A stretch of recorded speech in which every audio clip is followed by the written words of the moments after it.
Welcome back to the deep dive. I have to admit, usually when we sit down to talk about future tech, we're speculating 5, maybe 10 years out. Yeah, we're looking at research papers, patents, that kind of thing. Exactly, we guess. Yeah. But today feels different. The stack of sources we have on the table, articles, industry reports, some pretty dense notes, they aren't describing some far-off future. They're describing a shift that is happening, like, right now, this week. Oh, absolutely. We're talking about agentic AI. Agentic AI. It really is the topic of the moment. If you follow the industry, the whole conversation has just pivoted. We're moving from the wow phase of AI into the work phase. The work phase, I like that.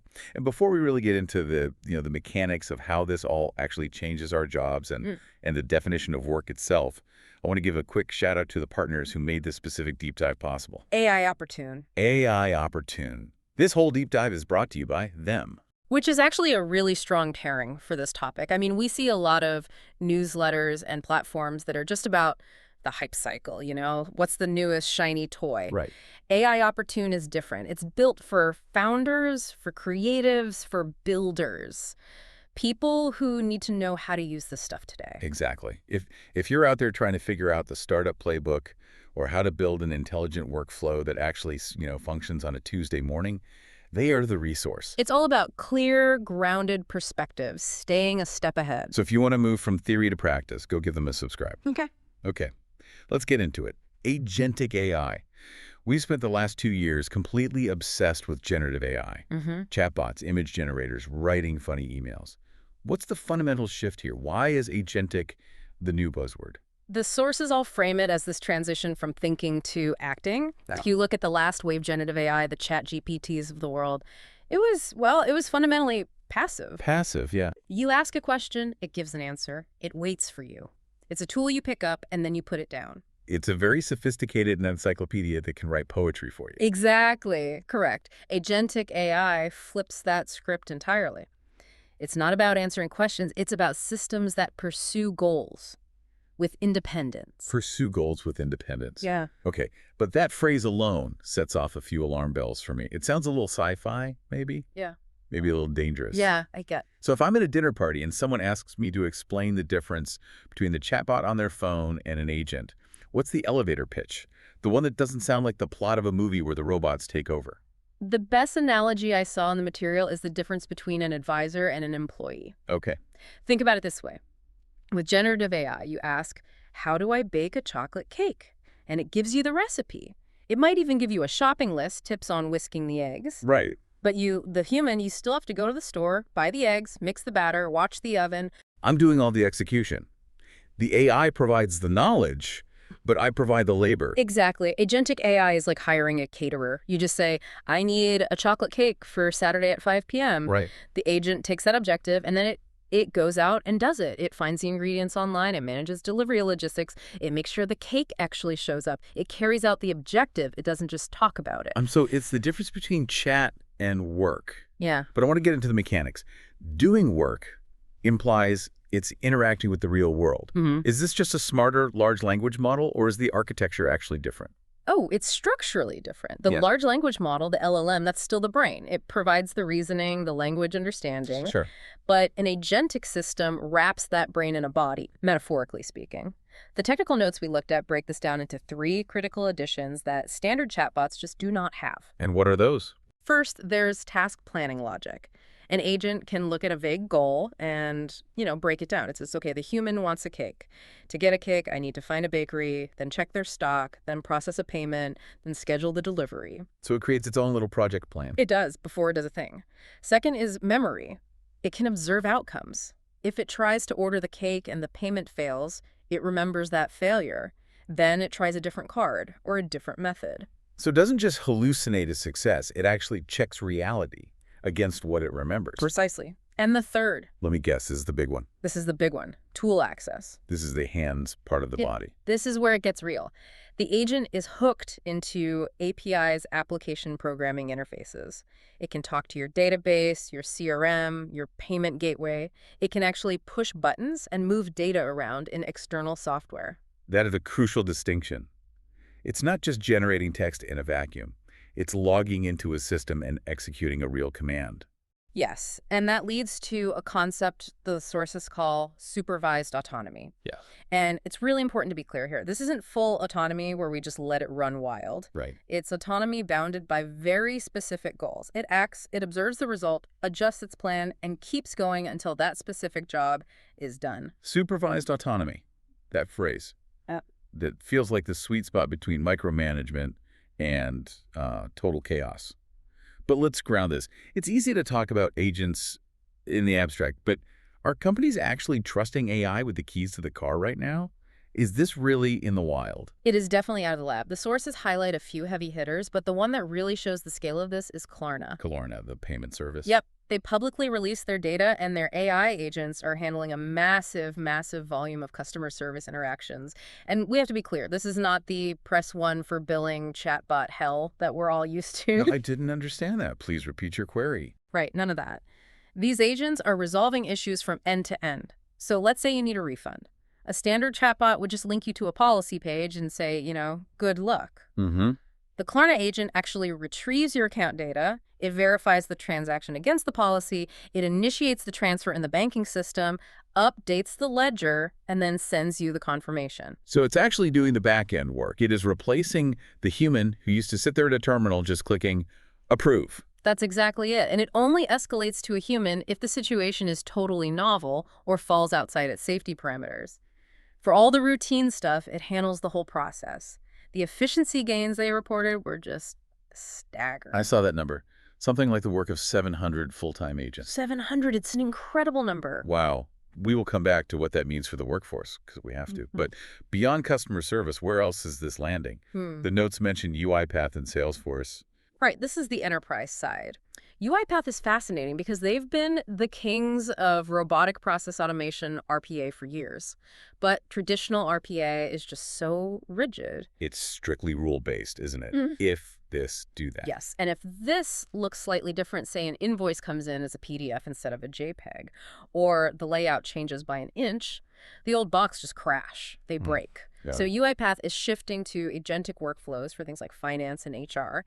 An agent can look at that weird invoice and say, okay, the format's different, but I can read the context. I see the total down here. I see the date up there, and it processes it anyway. It adapts to the variation. It understands the document. It doesn't just scan for coordinates on a screen. It adapts, and then you have Salesforce with Agentforce. Which honestly sounds like a superhero team. It kind of is for sales ops. Look, salespeople hate updating the CRM. It's the absolute bane of their existence. It's data entry. Agentforce agents monitor the pipeline. They can listen to a call transcript, update the lead status in the CRM, schedule the follow-up email, and even recommend the next strategic move based on live data. I actually highlighted a quote from that Salesforce section. It said, humans stay in control of the strategy while execution becomes faster and more consistent. That really feels like the promise here. It is. The human decides what hill to take, and the AI manages all the logistics of getting up there. That's the perfect framing. And we're even seeing it in software engineering. There are internal tools inspired by projects like AutoGPT. Agents are handling testing, bug reporting, incident response. It just reduces that coordination tax that slows everybody down. I want to circle back to something you touched on with UiPath, that difference between old automation breaking and new agents adapting. Yeah. The source material called this the aha moment. It talked about brittleness versus resilience. Can we dig into that? Yeah, this is key. Think of traditional automation like a train on a track. It's incredibly fast, super efficient, as long as the track is perfect. But if there's a branch on the track or the track curves unexpectedly, the train derails. It has zero ability to improvise. It's dumb execution. It doesn't know what it's doing, only that it's supposed to click pixel coordinate 500 by 500. Exactly. If the submit button on a web page moves, the old bot just clicks empty space and fails. Agentic AI, it reasons, it understands the intent, it knows my goal is to submit this form. Okay. So if the button moves, it looks at the page, it analyzes the code, finds the new location of the button, and clicks it. And that's the recovery aspect. That is the resilience. If a condition changes, the agent can pivot. It can choose from a bunch of different tools to solve the problem, and that resilience is a game changer for complex workflows because you don't have to constantly babysit the automation anymore. It handles its own exceptions. It does. Okay, so we have this resilient workforce of digital agents. They can plan, they can use tools, they don't break when things change. Yeah. This brings us to the elephant in the room. If the AI is this resilient, And it handles exceptions, and it does the execution. What happens to us? Does this just remove humans from the loop entirely? This is the immediate worry, isn't it? Whenever we talk about automation that actually works, we worry about displacement. But the sources are, surprisingly, pretty optimistic here, with a major caveat. Okay. It doesn't remove humans, but it drastically shifts where we spend our time. The term they use is moving upstream. Upstream, meaning we get out of the weeds. Meaning we stop being the glue. For decades, humans have been the middleware connecting all these different systems. We take data from an email and type it into a spreadsheet. We take the spreadsheet and copy it into a PowerPoint. That's downstream work. It's manual data entry and coordination. It's the drudgery. Right. In an agentic world, we focus on setting the objectives and the constraints. We become the architects of the work. You aren't answering the customer email manually. You're designing the policy and the tone that the agent uses to answer it for you. So I'm managing the fleet. I'm reviewing the edge cases, the really weird situations the AI couldn't figure out. Exactly. You're applying judgment, ethics, context, nuance. These are all things AI still really struggles with. The source argues this actually improves job quality. Which, usually sounds like corporate spin. We're letting you go to improve your job quality. It can sound that way, I know. But if you think about it realistically, less time chasing status updates, less time copy-pasting data, and more time making actual strategic decisions. That does sound like a better day-to-day. It elevates the role from laborer to manager. It does. However, there's always a however. If these things can act, if they can spend money, if they can send official emails, the risk profile changes completely. If a chatbot hallucinates or writes a weird poem, if an agent hallucinates, does it delisting? Delete a production database. Does it refund $1 million to the wrong person? Yes, that is the danger of systems that act. Errors scale. You could have an agent execute a bad decision 1,000 times in a minute before a human even catches it. Wow. This is why the sources are so emphatic that governance is absolutely non-negotiable. So what does responsible use look like? We can't just cross our fingers and hope the AI behaves itself. No, you can't. The sources outline a defense in-depth strategy. First, clear boundaries.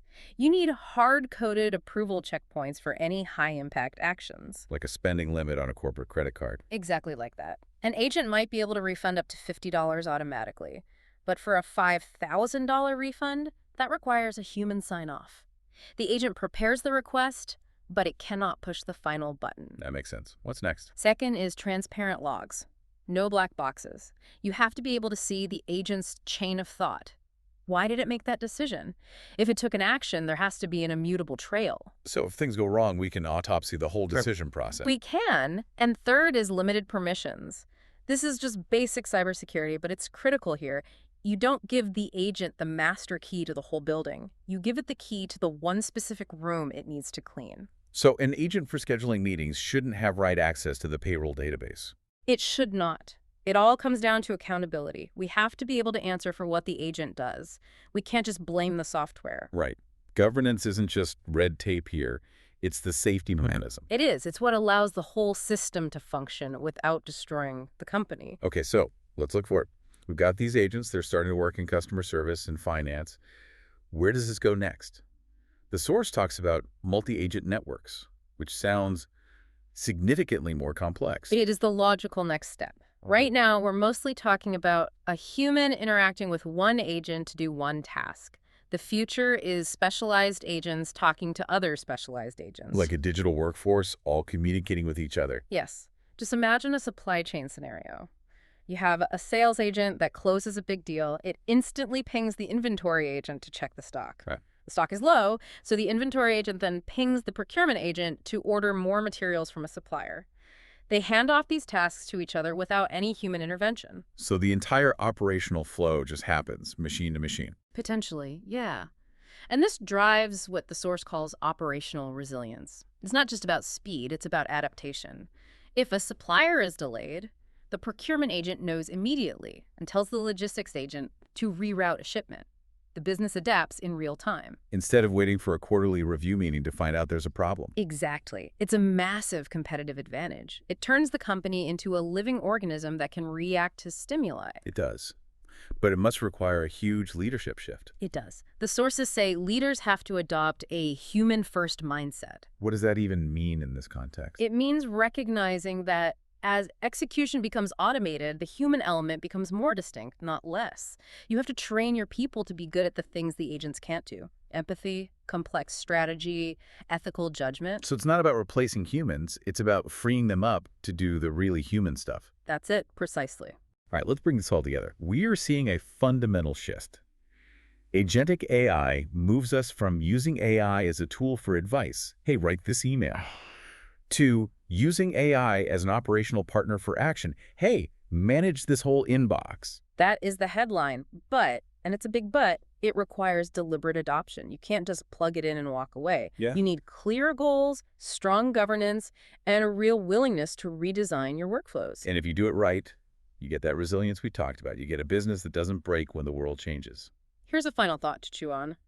If we follow this trajectory, we're moving toward a world where humans define the intent and the ethics, while AI handles the scale of the execution. Which implies something really interesting about our own value. It implies that the value of your ability to just execute mundane tasks, to be a good worker bee, is rapidly going to zero. But the value of your judgment, your ability to define what is worth doing and why. That just went through the roof. Through the roof. I love that. If the execution is automated, your taste and your judgment become your most valuable assets. That's a pretty provocative thought to end on. It really changes how you should look at your own career development. You have to become the architect, not the bricklayer. Absolutely. Well, we have covered a lot of ground today. From the definition of agentic AI, that brain-in-a-body concept, to the mechanics of planning and tool use. We looked at Klarna and Salesforce, debated the risks, and highlighted the absolute need for strict governance. It's a brave new world, for sure, Yeah. but a manageable one if we stay informed and, don't bury our heads in the sand. And speaking of staying informed and finding those real-world wins, a quick reminder that this deep dive was brought to you by AI Opportune. If you're craving clear strategies and want to see how these things are actually being applied, not just talked about, go check them out. Definitely worth a look. As they say, we're only scratching the surface. That is it for us today. Thank you for listening, and thank you for learning with us. We will see you on the next deep dive. Take care, everyone.